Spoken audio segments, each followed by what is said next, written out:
특별한 날에 여러분들 좋은 사람과 함께 근사한 레스토랑에 가신 경험이 있으실 겁니다. 그리고 옆 테이블을 봤더니 와인을 먹고 있습니다. 그래서 여러분들도 나도 와인을 시켜봐야 되겠다. 그래서 거기에 근무하시는 소믈리에에게 리스트를 갖다 달라고 하게 돼 있습니다. 그럼 리스트를 여러분들이 보게 되죠. 그러면서 깜짝 놀랍니다. 종류가 왜 이렇게 많아? 무엇을 마셔야 될지, 어떤 가격대를 맞춰야 될지 당황을 하게 돼 있습니다. 그런 경험들 누구나 한 번쯤은 갖고 계실 겁니다. 그 다음에 마트에 가셔서 장을 보다가 주류 코너를 지나가면서 와인 한번 마셔봐야 되겠다 싶어서 와인 코너로 들어가게 됩니다. 그러면 한 벽 가득히 진열되어 있는 와인을 보시면서 또 당황을 하게 됩니다. 무엇을 골라야 되지? 무엇을 마셔야 되지? 그리고 내가 오늘 산 반찬거리와 요리와 과연 이 와인이 맞을까? 되게 당황을 하게 되어 있습니다.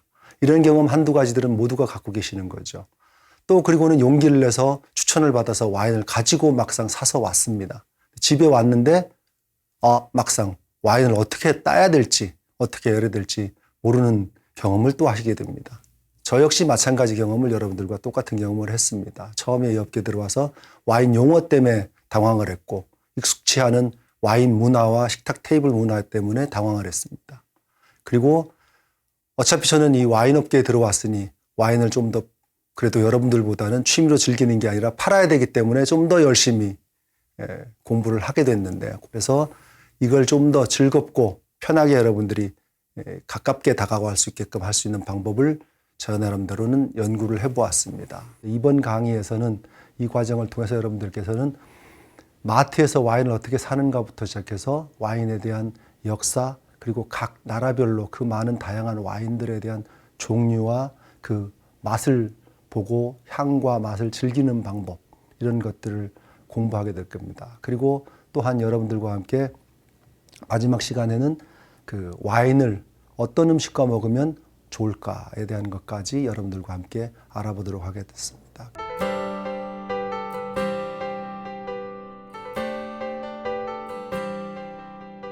안녕하세요. 20년간 와인 유통업에 종사해오고 있고, 그리고 서단법인 한국국제 소믈리에 협회 고문으로 근무하고 일하고 있는 이철영이라고 합니다.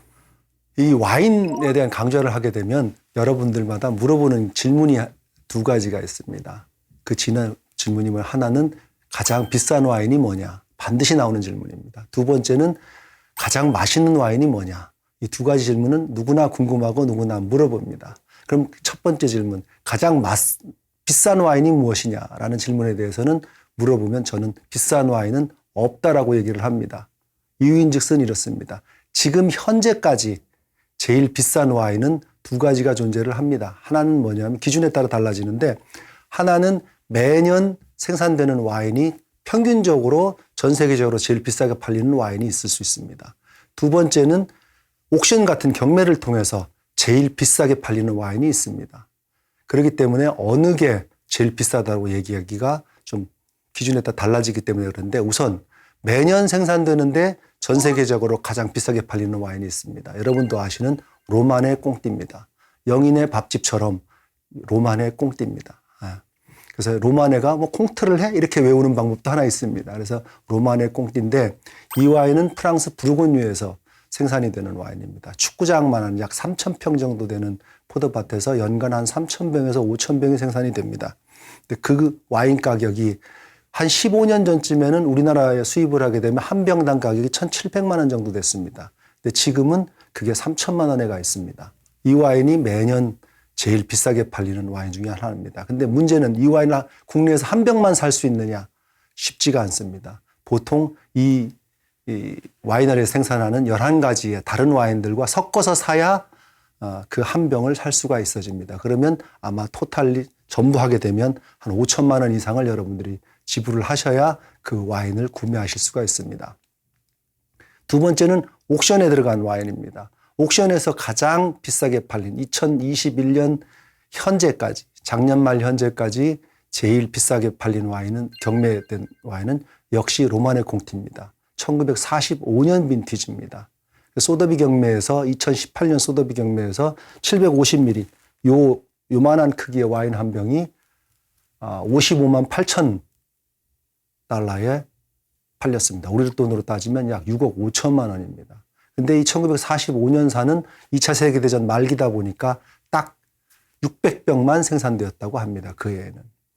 그 다음에 이제 이 와인 이전에는 그럼 어떤 와인이 있었느냐? 있었습니다. 역시 2007년도에 소더비 경매에서 그때는 병 크기가 다릅니다. 이거의 4배 정도 되는 약 그 더블 매그넘이라고 하죠. 그런 와인 3리터짜리 병이 제로보함이라고도 불리는데 이 와인이 샤또 무똥 로스칠드 1945년 빈티지가 31만 불에 경매가 낙찰이 되었습니다. 우리 돈으로 따지면 3억 6천만 원에 해당됩니다. 그 다음에 이 1945년산은 너무나 멀죠, 우리에게는. 그러면은 좀 더 그럼 가까운 시기에 빈티지에 나도 좀 접할 수 있는 빈티지는 없냐 찾아봤더니 나오는 게 나파밸리에서, 이건 좀 특별한 케이스입니다. 자선 경매에서 1992년 빈티지가 50만 불에 판매된 게 있습니다. 우리 돈으로 하면 5억 7천만 불 정도, 7천만 원 정도 되죠.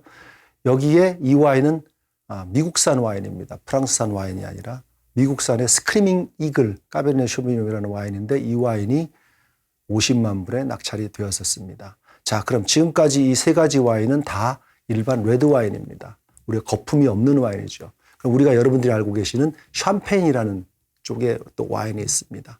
이 샴페인 중에서 가장 비싸게 경매된 거는 하이직이라는 샴페인입니다. 1907년산 빈티지인데 이 샴페인이 27만 5천 달러에 낙찰된 적이 있습니다. 이 와인은 그럼 어떻게 해서 판매가 됐느냐? 이 와인 좀 스토리가 있습니다.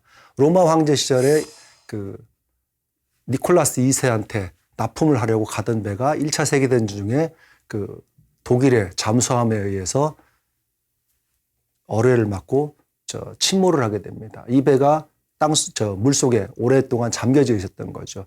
이걸 1997년도에 발굴을 해서 찾아냅니다. 그때 2,000병이 여기에 있었습니다.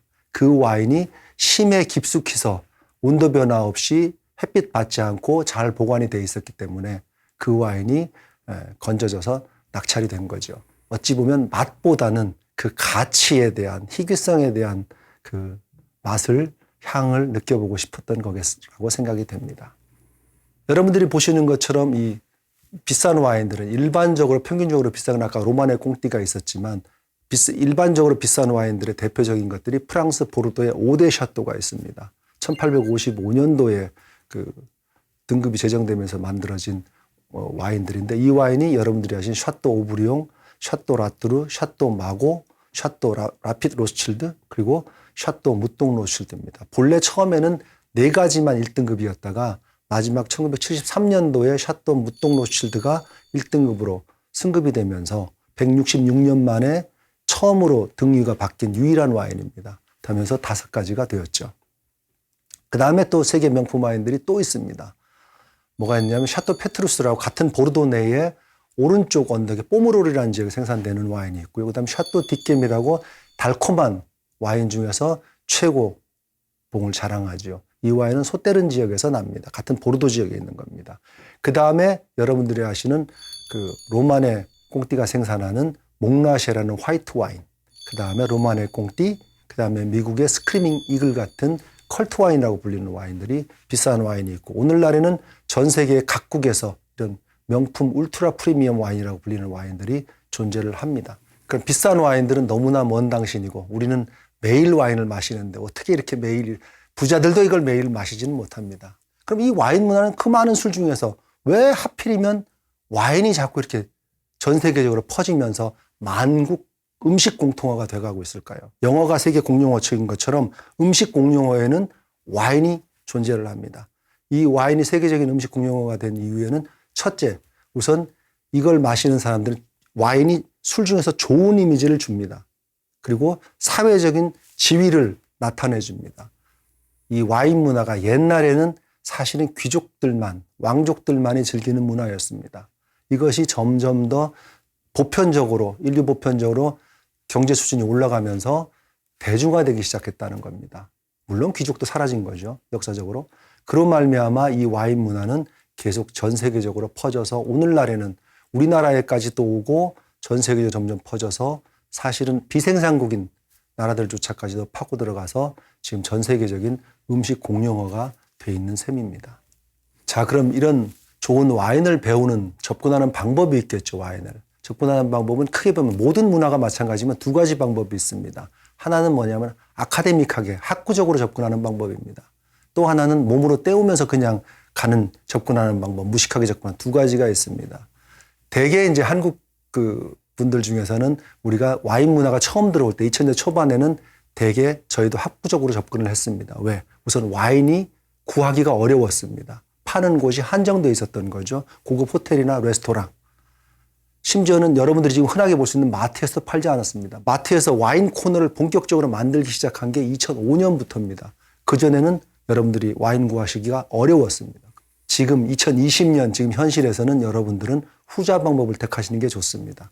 아무 부담 갖지 마시고 우선 마트에서 4,000원짜리가 됐든 5,000원짜리가 됐든 10,000원짜리가 됐든 사서 다양하게 즐기시면 됩니다. 자꾸 맛을 보고 하시다 보면 자기도 모르게 어느 순간에 와인이 몸에 와닿게 됩니다.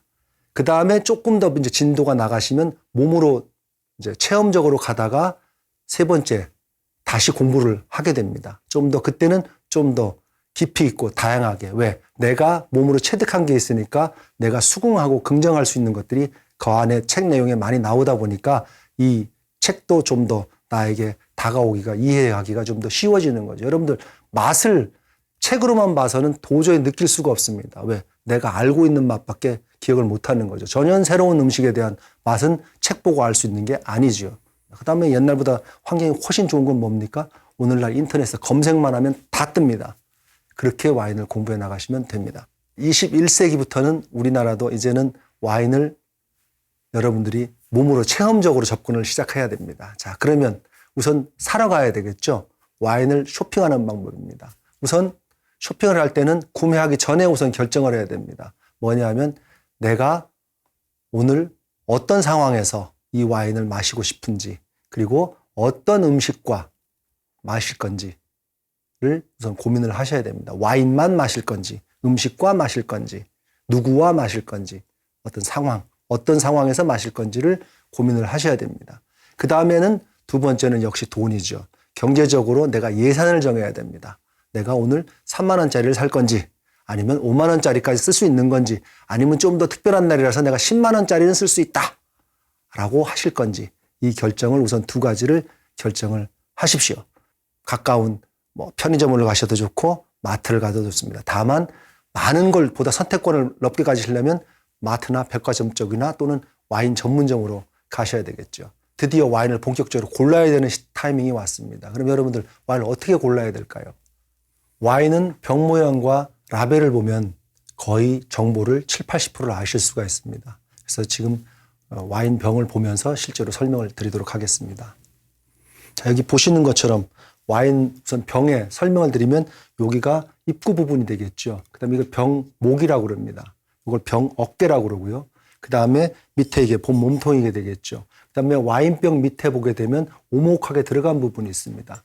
이 오목하게 들어간 부분을 우리가 펀트, P-U-N-T라고 부르게 됩니다.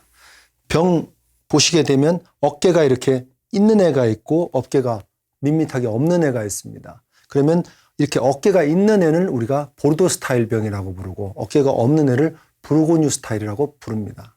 그리고 이 어깨가 있는 애는 두 가지 차이가 뭐냐면 어깨가 있는 애는 대개 여러 가지 포도 품종을 섞어서 블렌딩해서 만드는 경우가 대개 어깨가 있습니다. 물론 100% 그런 건 아니지만 거의 90%가 그렇습니다. 그다음에 어깨가 없는 애는 대개 단일 품종으로 와인을 만들었을 때 이 어깨가 없게 만듭니다. 부르고뉴는 날씨가 추운 지역이다 보니까 레드 와인은 피노누아, 화이트는 샤르도네로 만듭니다. 단일 품종으로 만듭니다. 그러다 보니까 이 어깨가 없습니다. 이 어깨가 있고 없고가 또 과학적인 이유도 숨어 있습니다. 어깨가 있는 이유는 뭐냐면 와인을 이렇게 따를 때 여기서 오래 보관을 하다 보면 밑에 침전물이 쌓이게 됩니다. 이 침전물이 따라 올라오다가 어깨에 걸려서 덜 따라 오는 거예요. 옛날에 필터 기능이 없었을 때 아주 오래된 옛날에는 오늘날 같은 이 필터 기술이 발달하지 않았을 때는 이 앙금 처리가 문제가 됐겠죠. 이 찌꺼기 없이 먹는 게 얼마나 중요하겠어요. 그래서 이 어깨가 있고 없고 해서 어깨가 걸리게 만들어 놓은 거죠, 여기다가. 그 다음에 단일 품종으로 만들고 껍질이 얇은 포도로 만들게 되면 앙금이 상대적으로 덜 생깁니다. 그러다 보니까 여기는 어깨가 없습니다. 근데 항상 우리를 속색이는 게 뭐냐면 예외적인 존재들이 문제가 됩니다. 이 세상에 보르도 스타일과 부르고뉴 스타일만 있으면 얼마나 좋겠습니까? 근데 론 스타일이라는 게 있습니다. 론 지방은 론이 남과 북으로 나뉘는데 북쪽 지방은 단일 포도 품종으로 만듭니다. 그래서 어깨가 이렇습니다. 근데 론 남부 지방도 이런 스타일의 어깨가 없는 스타일입니다. 근데 론 남부 지방에 내려가면 대표적인 지역이 샤토네프 디파프 지역인데 이 지역은 심지어는 13가지 포도 품종을 블렌딩해서 와인을 만들 수 있습니다. 포도가 남부론 쪽에서는 블렌딩해서 와인을 만드는데도 병 모양이 이렇습니다. 이유는 북부론 지방의 쉬라라는 포도 품종으로 만든 그 와인이 워낙 유명하다 보니까 이 스타일로 굳어진 겁니다. 남쪽까지. 그 다음에 여러분들 또 병 모양이 좀 다른 게 하나가 있죠. 이렇게 다른 얘는 우리가 샴페인병이라고 부릅니다. 이 병은 일반 와인병보다 또 조금 무겁습니다. 그죠? 무겁고 여기 캡슐도 쌓여 있고 캡슐을 벗겨내게 되면 요 안에 철사가 있게 되죠. 철사망을 벗겨내야 되는 거죠. 이런 샴페인 와인이 있고 또 하나 같은 와인 종류인데 캡슐이 하나는 이렇게 그 알루미늄 캡슐이 씌어져 있는 경우가 있고 하나는 이렇게 그냥 스크류 캡이라고 그래서 우리가 보통 일반 약 따먹는 활명수 약 따먹는 것처럼 되어 있는 경우 두 가지가 있습니다. 그래서 이 두 가지가 옛날에는 그 오해 중에 하나가 스크류캡으로 되어 있으면 와인이 저렴한 와인이라고 그랬는데 오늘날에 와서는 이 주로 호주나 뉴질랜드의 그 친환경주의자들이 먼저 이 스크류캡을 쓰기 시작을 했습니다. 그래서 오늘날에는 고급 와인에도 스크류캡을 쓰는 와인들이 등장을 하고 있습니다. 또 하나 펀트에 말이 나온 게 펀트에 대한 얘기를 말씀을 드리면 이 병 밑에 이 오목한 부분 이걸 펀트라고 그러는데 또 하나 오해가 이 펀트가 깊을수록 와인이 고급 와인이다라고 하는데 일단 이유는 있습니다. 뭐냐면 이 펀트를 깊게 만들려면 이 와인병이 두꺼워야 됩니다. 병 두께가. 그러면 이 와인 병값만 해도 장난이 아니겠죠. 여기도 보시는 것처럼 이 병이 일반적인 이런 병이 있고 조금 더 어깨가 있고 무거워 보이는 병이 있습니다. 이런 와인들은 사실은 좀 아무래도 고급일 확률이 높겠죠. 비싸게 받으니까 원가가 높아져도 되는 거니까. 근데 이 펀트가 깊은 와인이 비싼 와인이 아닙니다. 반드시 그런 건 아닙니다. 확률은 높습니다. 아까 말씀드린 병 자체가 두꺼워져야 되니까. 그 다음에 이제 여러분들 보시는 것처럼 와인의 레이블이 있습니다. 디자인이 다양하죠. 와인의 레이블은 사람에게는 신분증과 똑같습니다. 우리로 따지면 주민등록증이 되겠습니다. 라벨을 보다 보면은 그 와인에 대한 상세한 정보를 취득하실 수가 있는데 그 정보 중에 대표적인 것이 우선은 그 와인을 만든 회사, 브랜드명 당연히 있고요. 와인도 만든 회사, 그 다음에 이 와인의 원산지가 생산 지역이 어디다, 그 다음에 만든 나라가 어디다. 각 나라별로 꼭 적어야 될 필수 사항을 정해놓은 나라도 있고 그것 외에 또 생산업자들이 추가 정보를 와인의 맛과 향을 추가로 기재를 해준다든가 포도 품종을 적어준다든가 하기도 합니다. 라이브를 보시면 여러분들 그 와인에 대한 보다 상세한 정보를 아실 수가 있습니다. 자, 이제 그러면은 와인을 병 모양과 레이블만 보고도 여러분들은 70~80% 와인에 대한 정보를 취득하실 수가 있다고 배우셨으니까 이제 돌아가서 다시 그 와인의 그 종류에 대해서 상세히 알아보도록 하겠습니다.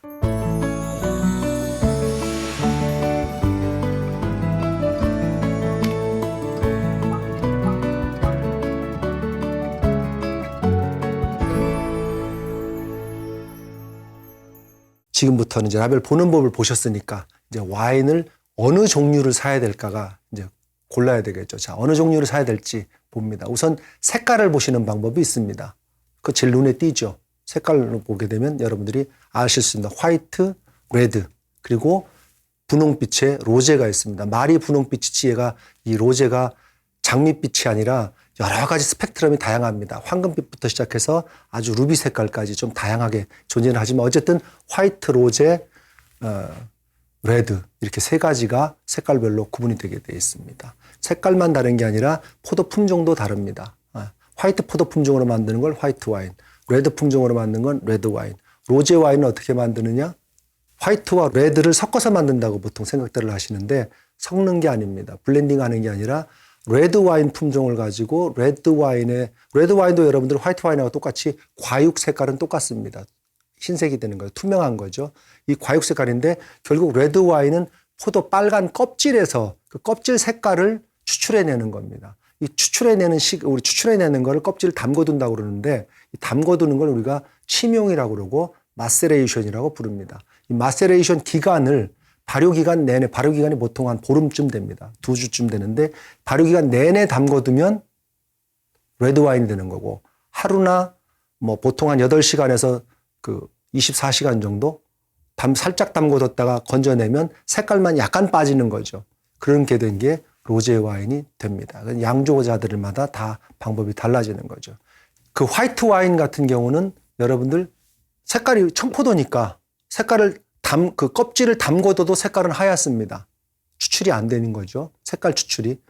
근데 오늘 중간에 이 껍질을 담궈두게 되면 껍질에서 나오는 탄닌감이나 이런 것들이 실어서 신선하고 상큼한 걸 즐기기 위해서 화이트 같은 경우는 그 껍질은 넣지 않고 보통 즙만을 짜서 즙을 담궈서 즙만으로 만듭니다. 그러다가 오늘날에 와서 다시 옛날 방식이 복귀돼서 즙 껍질까지 담근 화이트 와인이 등장을 했습니다. 그걸 우리가 일명 오렌지 와인이라고 부르는 와인입니다. 이 와인에 대해서는 나중에 좀 더 상세히 설명을 드릴 기회를 갖도록 하겠습니다.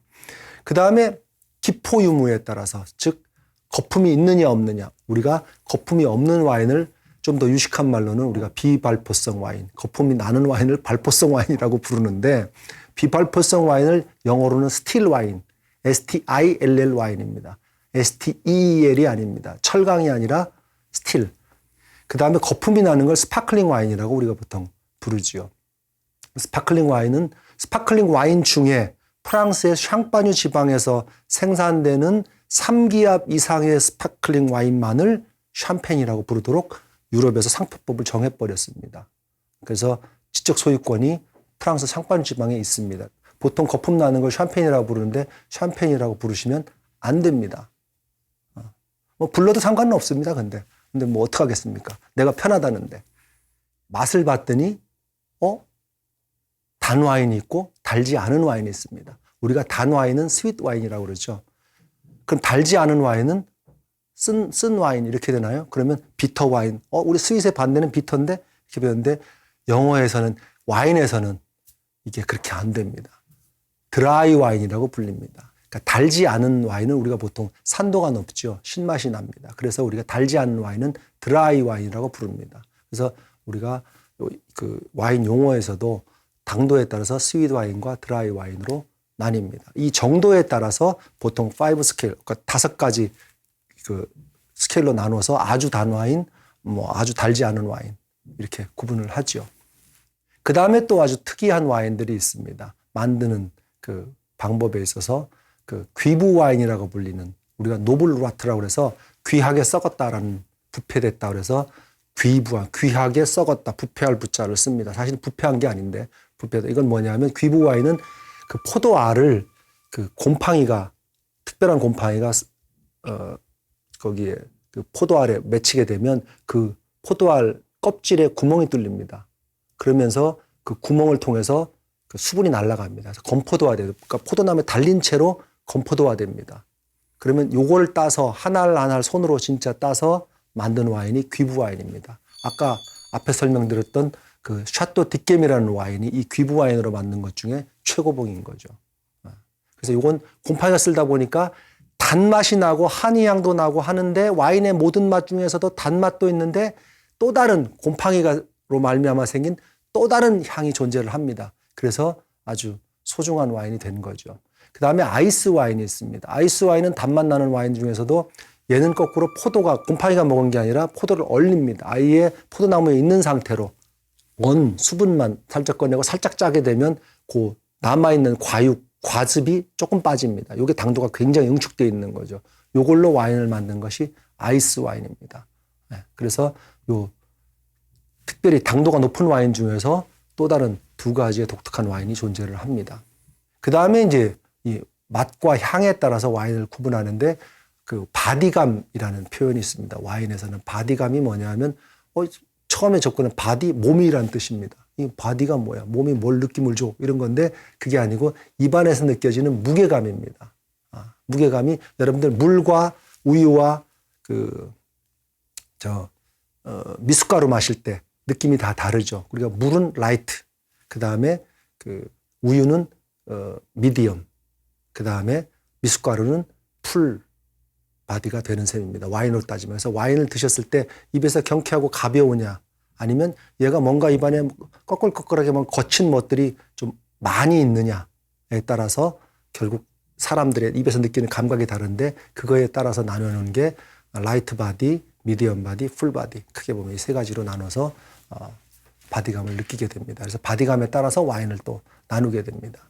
그 다음에 이제 우리가 품질 관리 규정인 와인 등급 기준에 따라서 또 와인을 나누는 게, 그래서 등급 기준에 따라서 그 와인을 분류하기도 하는데, 이 등급 기준일 경우에는 프랑스 와인은 AOC 등급, 그 다음에 같은 그 품질 관리 원산지 증명 제도인데 요 등급이 이탈리아 말로는 DOCG라고 그러고 스페인에서는 DOCA라고 그럽니다. 보통 DOC라고 줄여서 부르는데 각 나라 말로 말이 다르다 보니까 표현이 다른 것뿐이지 실제로는 원산지 증명 제도에 해당됩니다. 이 등급에 따라서 이런 AOC 등급이 있고 원산지 증명이 되는 등급이 있고, 그것보다 아닌 지역 와인이 있고, 점점 더 포도밭에서부터 마을로 갔다가 우리로 따지면 면으로 갔다가 그 지역 군 전체 도로 갔다가 나라로 가는 이 순서대로 그 와인을 만드는 포도의 그 포도밭의 범위가 얼마나 넓으냐에 따라서 제일 넓은 곳이 사실 품질이 떨어지는 거겠죠.